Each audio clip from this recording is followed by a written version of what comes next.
Hi, I'm Jeff, and welcome to another one of my videos where I take a look at all the new comic books coming out on either October 25th or 26th, 2022, and I ask myself the question, what one new comic book would I buy this week if I could buy just one book?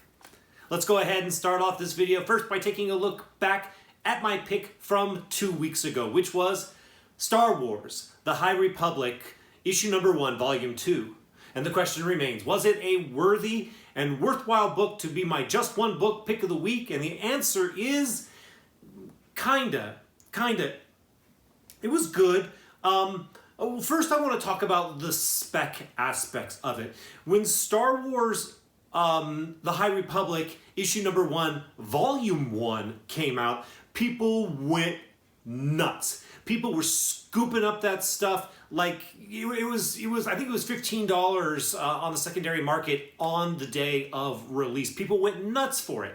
That was not the case here with volume number 2. I think what's happened is when the first volume came out, Star Wars first appearances in comic books were somewhat a new thing. Not a new thing, obviously, but we were getting into a new era and people were getting really excited because there were a lot of new material coming out from the Star Wars world in comic books and giving you all these first appearances, and everybody got really super pumped about that. Since then, we've seen a lot of first appearances, a lot of new titles, a lot of new characters, and so I think a little bit of the luster has gone off of the speculation of these books. Granted, this volume 2, issue number 1, had a ton of first appearances in it. There's a ton of potential for this book to pop on the secondary market.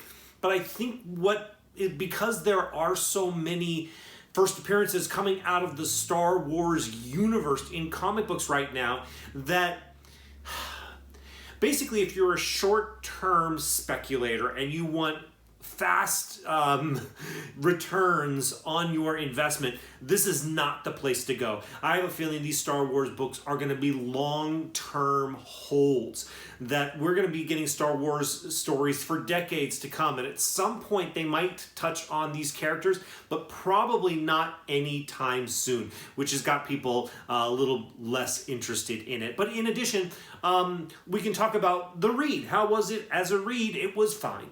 It was fine. It was not like super exciting. It was a lot of world setting up and characters setting up and plot setting up and ideas setting up. So it wasn't like an amazing issue of a comic book either. It was a setup for this new world. So yeah, so my answer is kinda. I enjoyed it enough. I think there's speculation enough to pay attention to it. But in general, it's just kind of sort of falling flat. All right, that's all about that. Let's go ahead and move forward now and talk about the books that are coming out this week. First, I want to tell you about the 3 books that I am pulling this week that are not going to be my honorable mentions or my pick of the week. I'm picking up Vanish issue number 2. I enjoyed issue number 1 enough to pick up issue number 2. I almost thought about not picking up issue number 2, but once again, I enjoyed issue number 1 enough. Only reason I wasn't going to pick up issue number 2 is because I'm trying to cut out books as much as possible. So I'm going to pick up issue number 2. I'm going to pick up issue number 3. If I'm blown away by what I'm being presented in the first 3 issues, I'll stick with it, and if not, I'm going to drop it. I'm also picking up House of Slaughter issue number 10, and while House of Slaughter has not been as amazing of a comic book as Something is Killing the Children has been, it's part of the Something is Killing the Children world that I love so much, so I am more than happy to continue reading House of Slaughter to get more of that world that, like I said, I love so much. And then finally, I am picking up DC vs. Vampires issue number 10 of the 12-issue limited series. We're in the home stretch on this one. I've said it before, this is a series that I am surprised at how much I am enjoying, and I am enjoying it, so I'm absolutely going to be seeing it through to the end. But now let's get into the honorable mentions that I want to talk to you about this week. The first one I want to mention is a new book. It is Punchline: The Gotham Game, issue number 1 of a 6-issue limited series from DC. Here's the description. Punchline is out of jail and back on the streets of Gotham City. She's not coming back for some of what Gotham has to offer. She's coming back for all of it. She wants to be the queen of crime, and with the help of her Royal Flush gang, no one will stand in her way. But Punchline created a lot of angry enemies in Gotham before she was incarcerated, and they all want payback. Presenting a miniseries that will redefine the criminal landscape of Gotham City from the superstar creative team of Teenie Howard, Blake Howard, and Gleb Minikoff. I know I definitely butchered that last name. Okay, so the reason I mentioned this book is that Punchline was one of those characters that when they were introduced, she was very exciting for people and collectors. But it was almost like DC didn't know what to do with that excitement. It was like, oh shoot, everybody's really excited about this character. We got nothing for you. And they put her into the B backup stories, you know, and then, well, they did her one-shot thing and they fleshed out her background. Then they gave her the backup stories. I think it was in the Joker series. And that was interesting, fleshing out more of her character, but there was nothing that was focused on her. Well, now we have that here with Punchline, the Gotham game. I think that now we are really going to see who Punchline is and what her place is going to be in the Gotham world, the Batman world in general. So if you like Punchline or you're just curious to know what the future may hold for her, you might consider picking up this book this week. The next book I want to mention to you is a new book. I believe it's a one-shot. It's called Nightfall, issue number 1, double feature. This is from Vault Comics. Here is the description. 64-page double feature. Grab your popcorn and clamber into your sleeping bag for 2 tales of terror from the creative teams of The Autumnal, The Plot, and Resonant. The Cemeterians, that's the first story. After human bones begin growing inside inanimate objects all across the globe, a renegade scientist and brilliant theologian delve into the cemeteries where the bones originated, discovering an otherworldly force tired of being buried in darkness. The second story is Denizen. A family's cross-country road trip goes off the map and into the unforgiving wilds of Joshua Tree National Park when mom and wife-to-be Helena succumbs to a malevolent force tucked inside an abandoned camping trailer. Okay, just so you know, this first cover that I put up here is the book costs $7.99, but that's just for the first cover. The second covers and the third cover that is going to be up here, those are $9.99. They're deluxe cardstock stuff. I only mentioned this book this week because Halloween is getting closer and closer, and during this month I've put a little extra focus on Halloween themed things. So, and this is one. So if you're looking for something Halloween-y to check out this week, you might consider picking this up. The next book I want to mention to you is Batman Gotham Knights, Gilded City, issue number 1 of a 6-issue limited series from DC. Here's the description.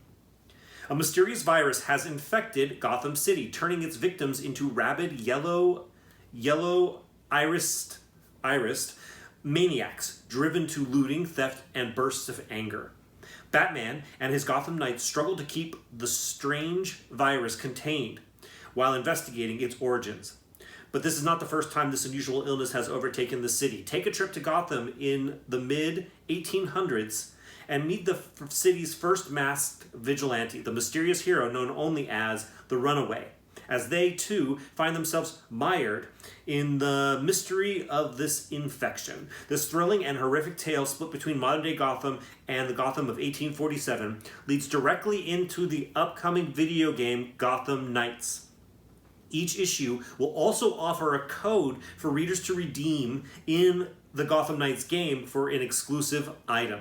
For issue number 1, readers will receive a code for an exclusive skin variant for the Bat Cycle. Readers who redeem the codes for all 6 issues will receive a special 7th item. This title will be a full copy return. I don't know exactly what that last thing, that's probably something for retailers more than for you and me. Okay, so basically the reason I mentioned this book is not so much because of the story, although it does sound like a pretty interesting story. It's basically because of its ties to the video game. If you're in the video games, if you're planning on playing this video game, you might want to read this 6-part story because, as it says, it leads directly into the video game. So it'll give you a little bit of backstory that might become relevant for those of you who will play the video game. In addition, it's got these codes in it. And getting neat stuff for games is fun. And so you get a lot of bang for your buck out of this. You get a cool story that leads into the video game and will give you some in-game items. And if you get all 6, you get a special 7th one. So it might be something for the gamer / comic book collector in us, which I am one. And I might end up picking up this game, but probably not for a while, and so I'm not so interested in the codes. The next book I want to mention to you is a new book. It is Strange Academy Finals, issue number 1 from Marvel Comics. Here's the description. Freshman year is almost over. From day 1, people have been wondering who is the savior of Strange Academy and who can bring it all down. The future of Marvel magic is going to be decided here, and it will take far more than the Sorcerer Supreme and his school if magic has a chance. Okay, the only reason really that I mention this one, well, it's not the only reason. Strange Academy has been a phenomena. People have really liked it. They're specking hard on issue number 1.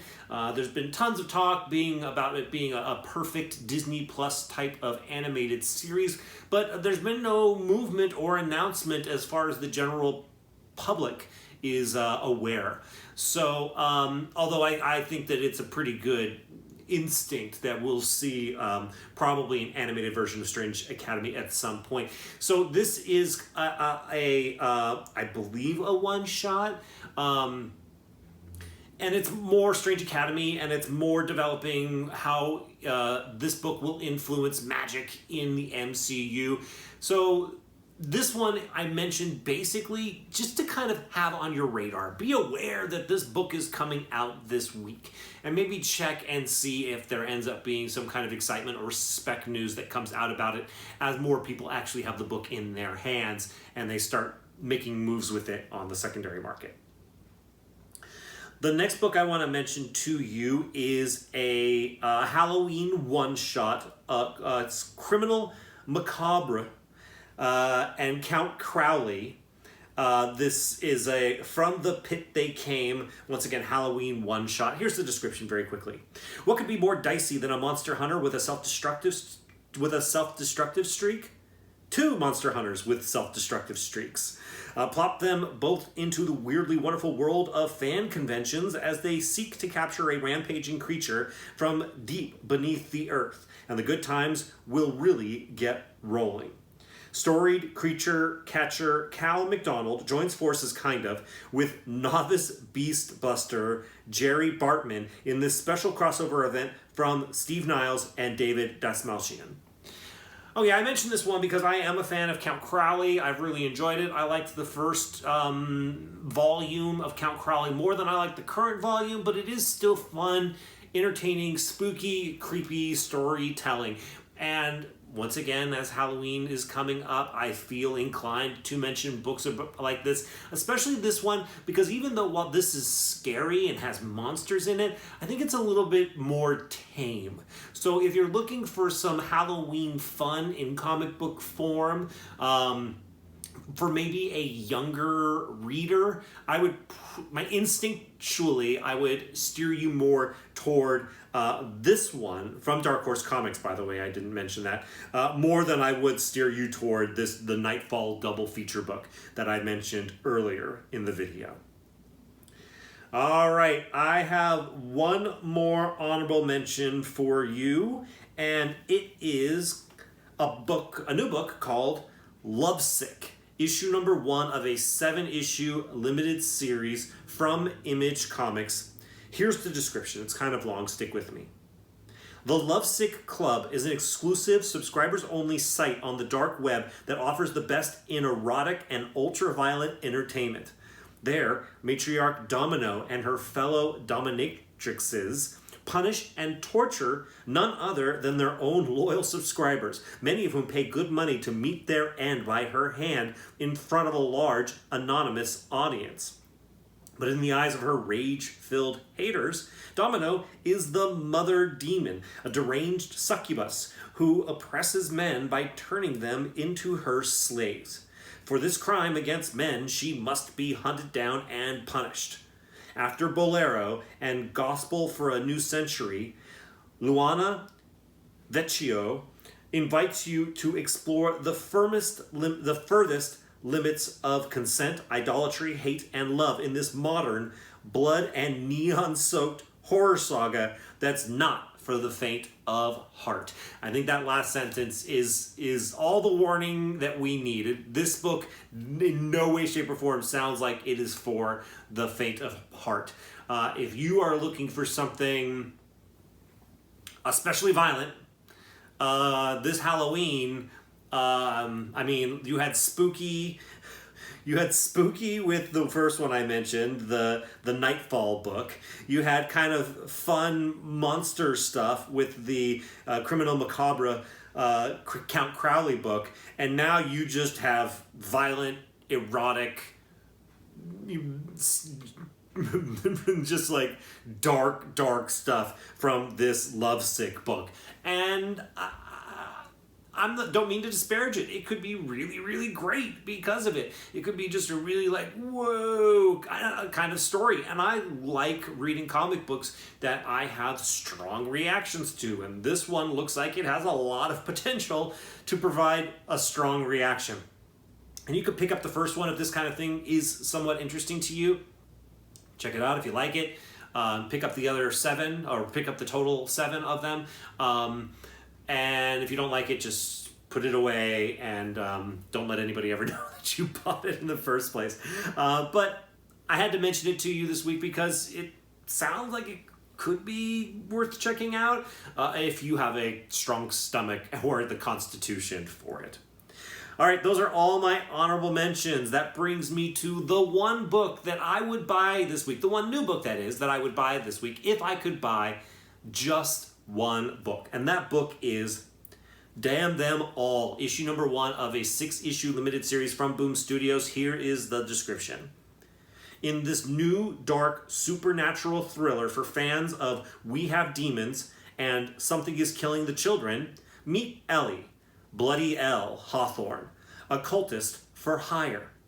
Following the death of Ellie's uncle, an infamous magician and occult detective, the 72 devils of the Ars Goetia are mysteriously freed from their infernal realm. It's now up to Ellie to track down each of these exiled demons and damn them right back to hell by any means necessary.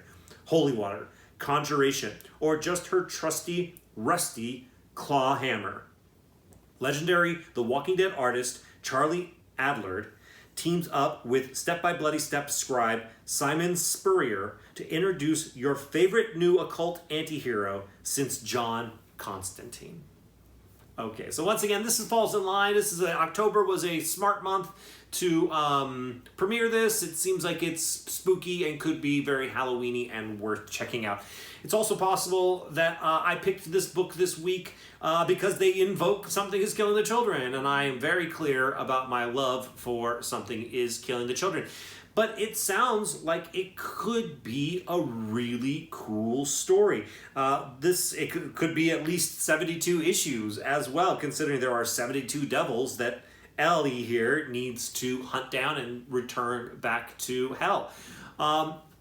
When I started preparing for this video, this book was not on my poll. I was not aware of this book. I did not plan on buying this book. But as I started preparing for this video and I read this description and I started looking at the covers and stuff, I was like, okay, all right, you know what? maybe this might be worth checking out. And it quickly became my just one book pick of the day, of the week, I should say. Because, I don't know Simon Spurrier's work personally. I know the name, so I know that Simon Spurrier is somebody who works, but I can't speak to the quality of their work directly. But then, of course, there's also Charlie Adlard, who was the artist on the Walking Dead series, and this might be tonally a good fit for this artist. So I'm really optimistic about this. I'm excited to check it out based on description alone. That's it. So if the description sounded interesting to you, if it sounds like the kind of thing that might be interesting to you, I definitely recommend checking it out. But it's absolutely interesting to me. It piqued my interest right away, and therefore it became my just one book pick for this week. All right, that's it. Thank you all so much. If you like this video, likes are appreciated by me. And if you haven't already subscribed, I invite you to do so. That's it. Thank you so much for watching this video. I'll see you in the next one.